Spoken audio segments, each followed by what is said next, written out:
Bonjour, aujourd'hui une réflexion sur les lois du Rambam concernant les lois sur la Teshuvah.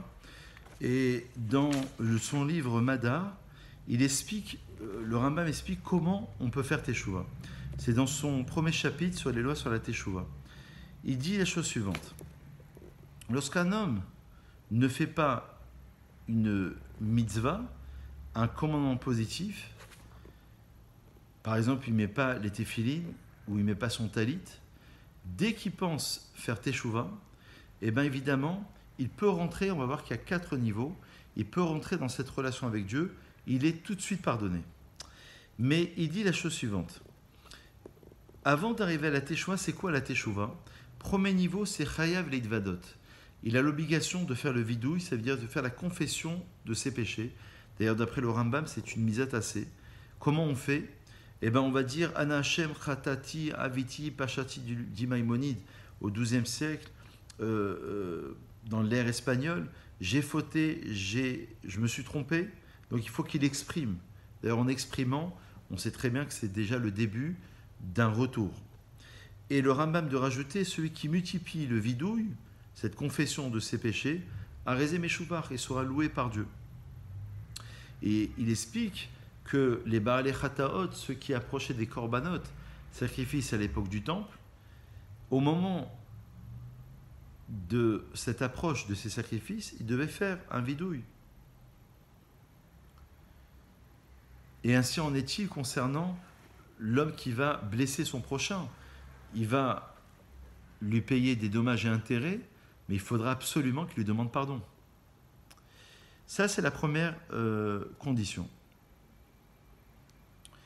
La deuxième condition, c'est évidemment la harata, le regret. C'est-à-dire, c'est de regretter, c'est de ne pas se dire « Bon, j'ai fauté, mais j'ai bien profité ». Non, il faut regretter, il faut comprendre, il faut que ça vienne de l'intérieur, la Teshuvah. D'ailleurs, dans la Kabbalah, Teshuvah, ça veut dire le retour, le repentir, mais c'est Tashuv He, ramener la lettre He dans le tétragramme. Il y a Yud Ke, Vav Ke, ramener le He dans le tétragramme. Donc vidouille, il y a la harata, le regret, il y a la conviction de ne plus récidiver. Si on récidive, mais de ne plus recommencer. C'est pour ça que le jour de Kippour, on fait Teshuvah, notre Teshuvah est acceptée, on demande pardon à Hachem, mais à partir du moment où on pense ne plus recommencer. Si on pense recommencer la même chose le lendemain, ça n'a pas de sens. Alors je vous disais qu'il y a 4 niveaux. Il y a des avérotes pour lesquels on obtient un pardon immédiatement. Par exemple, quelqu'un qui n'a pas fait un commandement positif. Dit Maïmonide, Enozaz Misham Hachemochalim Lo. Tout de suite, on lui pardonne. À partir du moment où il veut faire Teshuvah. Il y a le regret de ses fautes, la confession de ses péchés, la résolution de ne plus récidiver. Deuxième niveau, il transgresse des commandements négatifs sur lesquels il n'y a pas peine de retranchement, karet, ni la peine du tribunal rabbinique par mita. Il fait Teshuvah.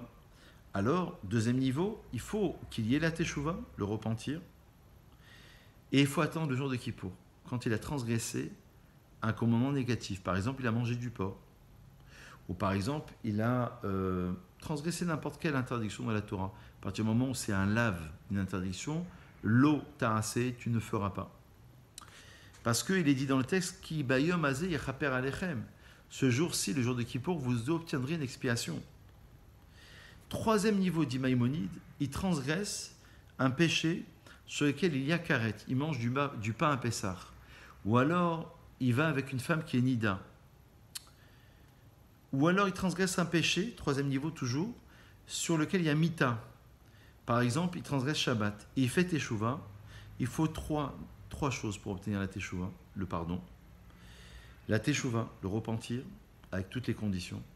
Le jour des Kippour, et Yisurim, il faudra attendre qu'il ait des épreuves, et ces épreuves vont l'épurer.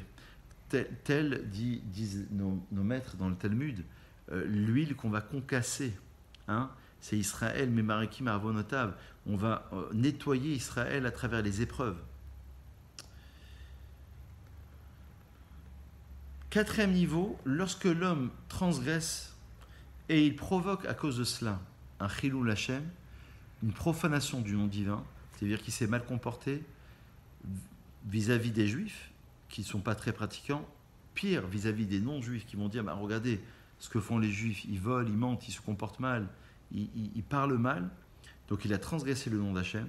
Ça, il faudra tout ce qu'on a dit, la Teshuvah, le jour de Kippour, des épreuves, et en vérité, il faudra même qu'il attende le jour de la mort pour obtenir une expiation complète, pour vous dire combien c'est important. Donc il y a 4 niveaux, du commandement positif, négatif, karet, mita, bedin, et ensuite chilul Hashem. Chilul Hashem, il faut attendre les 4 conditions, Teshuvah, le jour de Kippour, les épreuves, et évidemment le jour de la mort.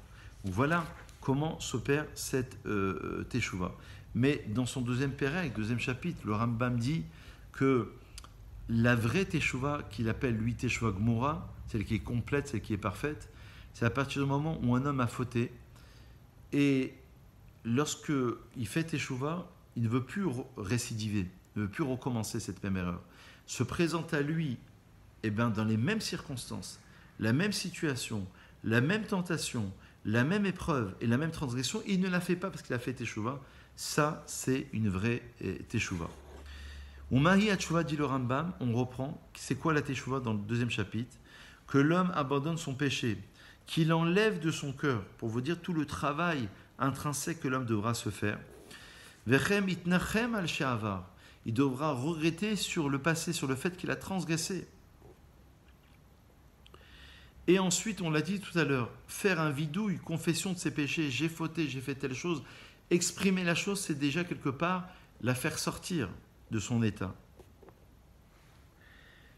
S'il exprime la chose, il ne la ressent pas, c'est comme si il se trempait au mikvé, dit le Rambam, avec un sheretz beyado, avec un reptile. Vous savez que le reptile contracte l'impureté. Donc ça ne sert à rien d'aller au mikvé pour aller se purifier. Donc il y a un travail de l'intériorité, on l'a déjà dit. Parmi les cheminements de la Teshuvah, pour conclure vraiment, dit le Rambam, il faudra que l'homme crie devant Hachem. Il faudra qu'il fasse la tzedaka. La tzedaka, elle sauve de la mort, elle nous protège.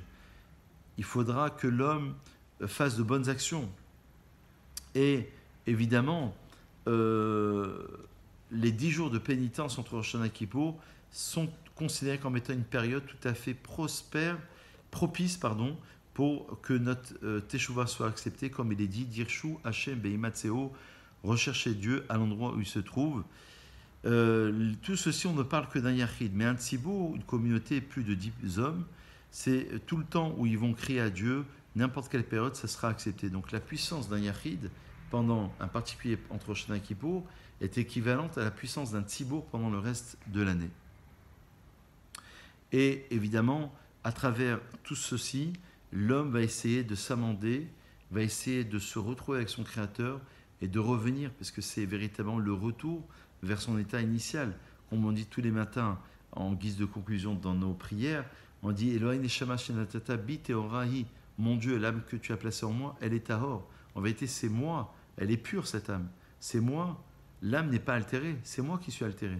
Ma dimension corps, c'est ça qu'il faudra réparer à travers ses mauvaises pulsions, à travers sa colère, sa jalousie, sa relation à l'autre, sa relation à Dieu. Ce sont des choses où tout un chacun se connaît, c'est des choses sur lesquelles il faut se travailler, il faut prendre le temps de réfléchir et essayer d'arranger chose par chose au fur et à mesure que le temps passe. Bonne réflexion et à très vite.